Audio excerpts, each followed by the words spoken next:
एक साल में हम ये समझ गए कि कोई भी लहर होती है तो उसमें शुरुआत होती है, एक पीक होता है और उसके बाद केसेस घटते हैं। अगर आज हम देश भर के घटते आंकड़े देखते हैं तो उसमें कुछ राज्य दिखते हैं, जैसे महाराष्ट्र उनमें से एक है।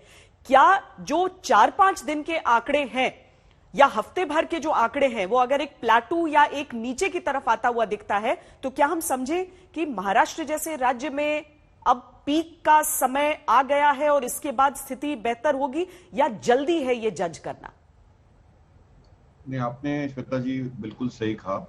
लास्ट 3 हफ्ते से हम देख रहे हैं, अप्रैल के पहले हफ्ते से मई के पहले हफ्ते तक आप देख रहे हैं कि जैसे बंबई की केस ले लीजिए आप, तब हमारी जो टेस्ट पॉजिटिविटी रेट थी अराउंड 28 से 30% थी।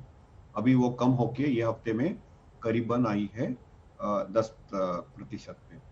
डबलिंग टाइम जो था वो करीबन 38 डेज था, वो अभी 100 के ऊपर चला गया है। मृत्यु दर थोड़ा सा बढ़ गया है, लेकिन अभी भी वो केस फेटेलिटी रेट 0.51% तक ही है।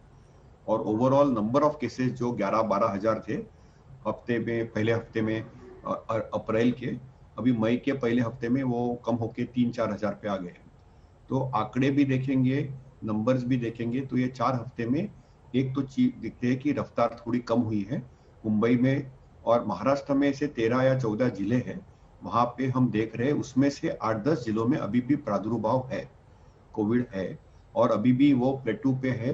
लेकिन एक 4-5 जिलों में हम एक संकेत देख रहे हैं कि प्लेटू होके ये लहर कम होनी चालू होगी। हमको 2 चीज समझनी चाहिए कि दूसरी जब लहर आती है तो उसकी तीव्रता ज्यादा स्ट्रांग रहती है, प्लेटू ज्यादा वक्त के लिए रहता है, पहले लहर से भी ज्यादा 2 हफ्ते रहेंगे। तो हमको लगता है कि ये संकेत और 2 हफ्ते तो रहेंगे।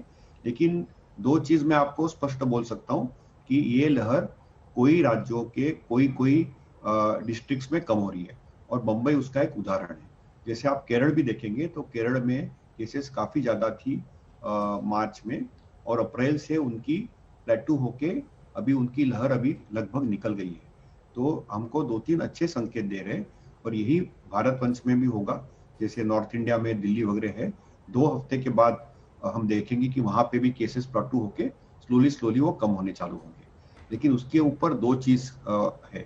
एक तो हमको अभी काफी निर्बंध लगाए हैं, महाराष्ट्र में काफी निर्बंध लगाए हैं, तो जब हम अनलॉकिंग करेंगे तभी हमको सही आंकड़े करेंगे।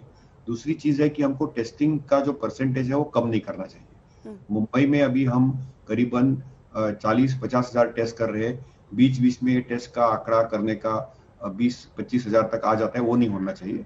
और महाराष्ट्र में भी करीबन हम देख रहे हैं कि लगभग 60-65 हजार केसेस आ रहे थे, अभी वो अराउंड 50 हजार केसेस आ रहे हैं, और टेस्टिंग भी अराउंड 2.5 लाख कर रहे हैं।